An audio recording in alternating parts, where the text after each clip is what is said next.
Hi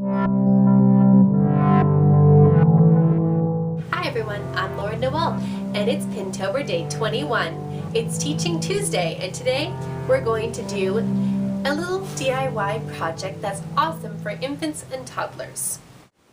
Today's pin is Sensory Bag for Baby, and it is found on plainvanillamom.com. She has one idea here where you can just sprinkle all kinds of things in a bag, but there are also a few other pins. Growing a Jeweled Rose has all kinds of cool ideas for things like a soapy sparkle squish bag, ocean squish, alphabet, I spy, and also quaintoaks.blogspot.com has another idea for some little fishies and other sensory things. So there's several on my Pinterest board that you can see are inspired here.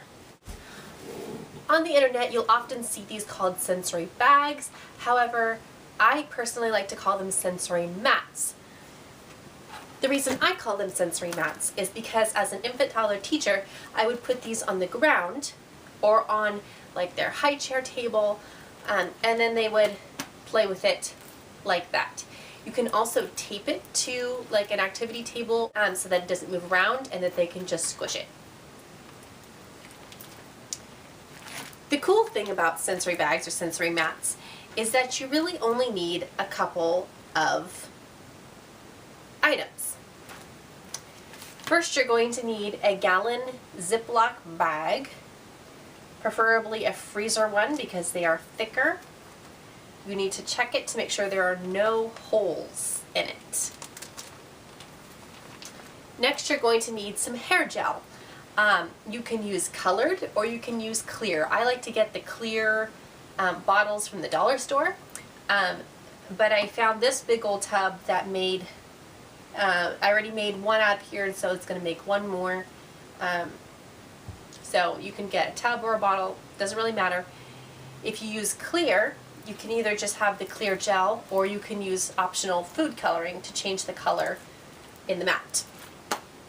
And then you're going to need some duct tape for the edges and some clear packing tape to cover the entire thing. Like I said, as an infant toddler teacher, I came across a lot of things.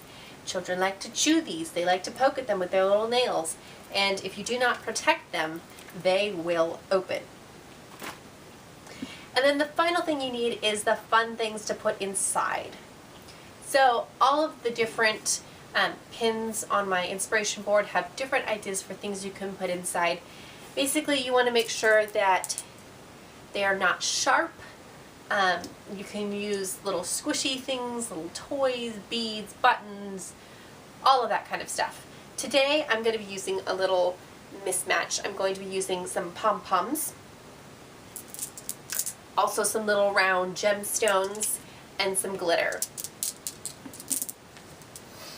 In the past, I made this one with, they're like the little bubble stickers.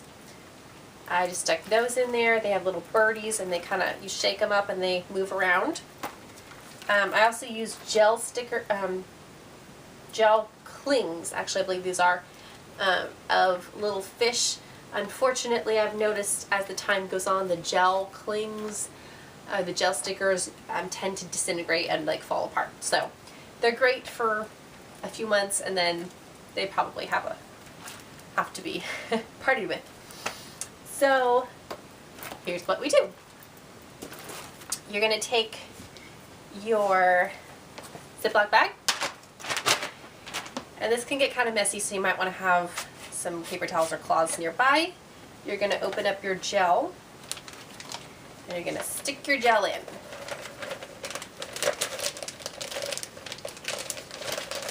Once your gel is in, you kind of want to smash it around, get it into all the corners of the bag, and then you're going to open it up and you're going to start putting in your little items. So we're just going to stick in our pom-poms, some our jewels.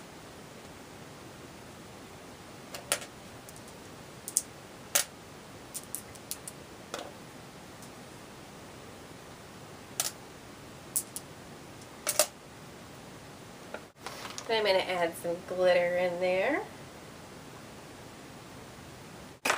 When you're done adding all your items, you're going to slowly close it and smooth out the air bubbles. So you're going to close it almost all the way, then you're going to lay it down and start pushing out the air bubbles because you don't want air bubbles in there. It's of course okay if some air bubbles get in there, but you just don't want too many.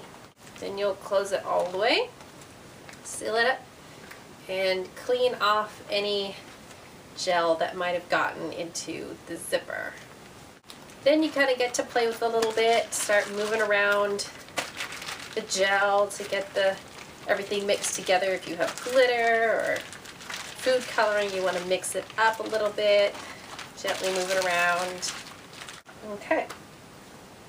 Once you've done that, it's time to start taping it shut. You're going to take your duct tape, pull a side that is wider than one of the sides of your bag, and cut it or rip it. And then you're going to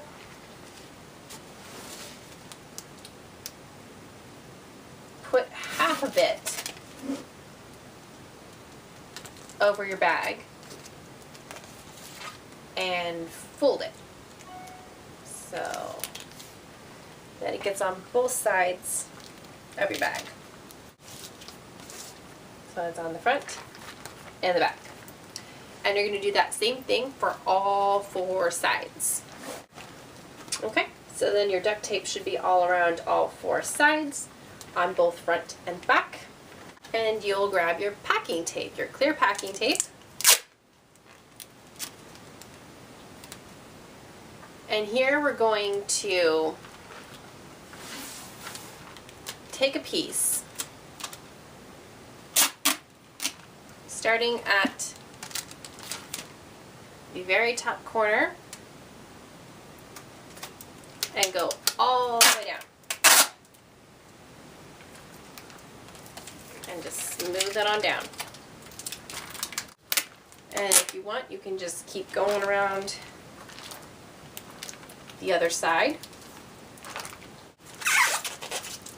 Get it as smooth as possible so it doesn't have too many wrinkles. And then you'll see where that tape ended, and you'll put your next tape a little bit overlapping, and you'll just keep going, and you'll tape the entire thing so that the whole thing is covered in packing tape. And once your packing tape is all on there, your sensory bag is ready for play with little ones. Most sites don't recommend or do not list the packing tape on them. However, I will say it is a very crucial step, especially if there are things in here that you don't want your little one to get a hold of, which is probably the case. There are probably some choking hazards, in addition to the fact that hair gel is not something you want your child to ingest. So I have found that really, really helps with child-proofing it and making it really safe for your kids to play with. Also keep in mind that this is definitely a supervised activity, and it's an awesome sensory activity, but it's not something that you want your child to be playing with alone in another room without your supervision. So just keep that in mind. So there we have it. We have our DIY sensory mat. Thanks so much for watching, and we'll see you tomorrow. Bye.